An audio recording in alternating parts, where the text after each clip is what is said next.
Les amis, aujourd'hui nous allons ouvrir le dossier de 3 joueurs que les fans du Real nous ont vendus comme monstrueux. On commence directement avec le premier joueur, Federico Valverde, qui a déjà été mis dans les mêmes phrases que Frank Lampard ou Steven Gerrard, où on a dit qu'il foudroyait Pedri. Mais j'aimerais savoir, Valverde, ces derniers temps, à part des bombassos et de l'endurance, qu'est-ce que ça donne sur un terrain de foot?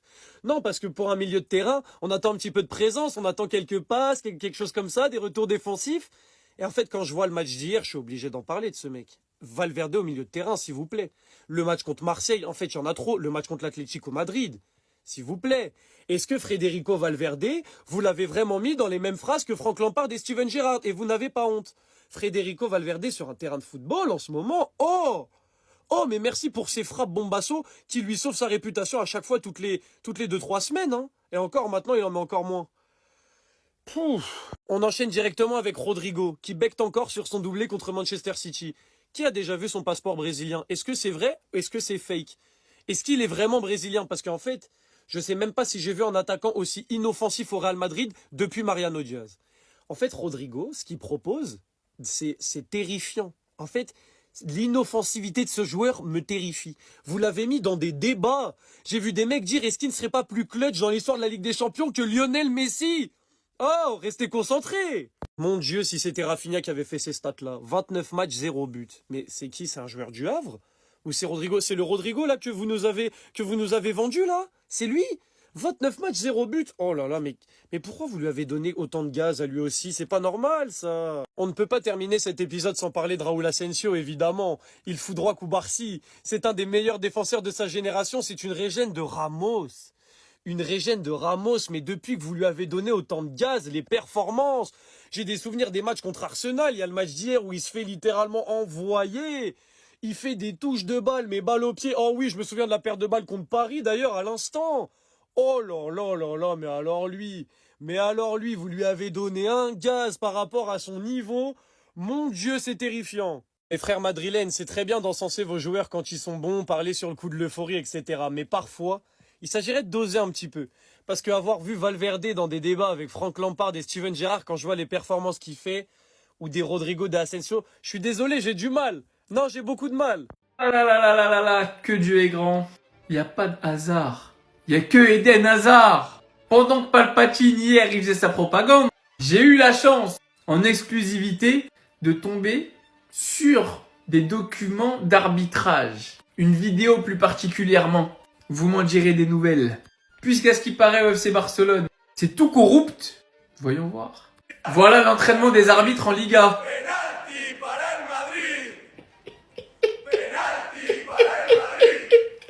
Et voilà les préparations d'avant-match. On doit être prêt, on doit savoir le dire, tous ensemble, fort et clair. Je commence. Penalty for Real Madrid. Penalty for Real Madrid. Penalty for Real. Penalty for Real. Encore. Penalty for Real Madrid.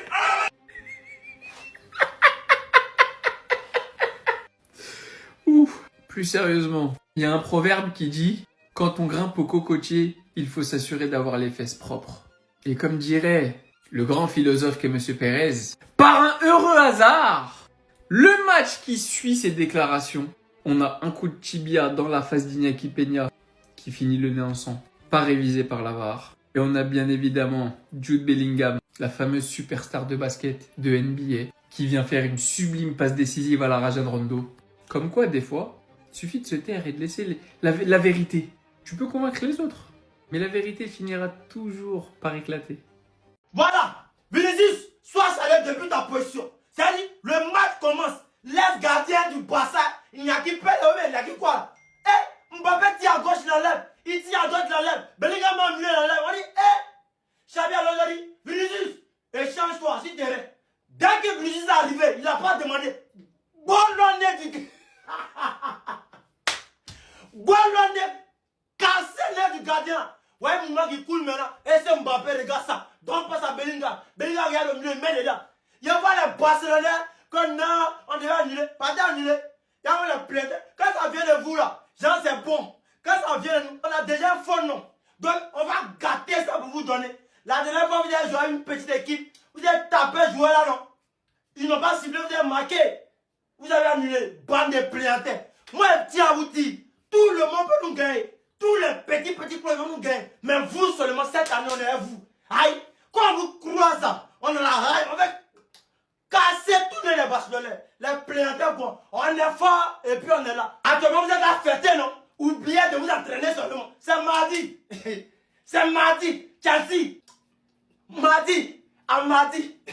Et c'est là que ça devient extrêmement intéressant. Javier Tebas commence à lâcher des dossiers. Il dit: les amis, on assiste à un moment historique pour le football espagnol. Javier Tebas est rejeté, humilié, déclaré persona non grata par le club qu'il a défendu toute sa vie, par ceux pour qui il a œuvré plus ou moins dans l'ombre et qu'aujourd'hui il a décidé d'exposer. Javier Tebas l'a dit lui-même: je suis madridista depuis l'âge de 6 ans. Aujourd'hui il est renvoyé comme un traître, tout simplement parce qu'il n'applaudit plus Florentino Pérez, parce qu'il dit non à la Super League. Et c'est là que ça devient extrêmement intéressant. Javier Tebas commence à lâcher des dossiers. Il dit très clairement s'il faut parler de conflit d'intérêts, alors Florentino Pérez est le dernier à pouvoir donner des leçons. Il rappelle que le Real Madrid siégeait au conseil de la fédération pendant toute l'ère Rubiales. Alors si la fédération manipulait les arbitres, alors le Real Madrid était dedans. Il enchaîne ensuite en disant: n'oublions pas que c'est le Real Madrid lui-même qui a négocié en privé avec Rubiales les sommes colossales qu'il devait percevoir pour la Supercoupe d'Espagne en Arabie Saoudite, comme s'il s'agissait d'un simple match amical d'été. Je peux vous affirmer sans hésiter que les clubs concernés étaient loin d'être satisfaits de la répartition des revenus. C'est un conflit d'intérêts flagrant. Je sais pas si vous vous rappelez, mais il y a quelques temps, Dani Carvajal avait déclaré que le match à Miami de Barcelone contre Villarreal remettait en question l'intégrité de la compétition. Et à ce moment-là, Javier Tebas avait déjà envoyé un missile. Il avait déclaré: l'intégrité de la compétition est remise en question par ceux qui la remettent en question depuis des années, en faisant pression sur les arbitres et les responsables gouvernementaux, en construisant des récits déformés et où ils utilisent la pression politique et médiatique comme outil sportif. Depuis le début, le gars nous balance tout, mais les gens font les aveugles. Il nous déclare texto que le Real Madrid utilise la corruption au sein du gouvernement, au sein des instances sportives, qu'ils influencent le public à l'aide des médias, et tout le monde s'en fout. En tout cas, aujourd'hui, Javier Tebas a compris une chose: Florentino Pérez ne veut pas d'alliés, il veut juste des serviteurs. Et quand quelqu'un décide de ne plus obéir, il le détruit. Le problème, c'est que cette fois, Florentino Pérez ne s'attaque pas à n'importe qui, il veut détruire l'homme qui sait exactement où sont rangés tous les dossiers. En tout cas, les Barcelonais, préparez les popcorn parce que je vous l'ai dit, l'affaire prend une tournure exceptionnelle, c'est tout simplement historique ce qui se passe. En tout cas, affaire à suivre et Visca Barça.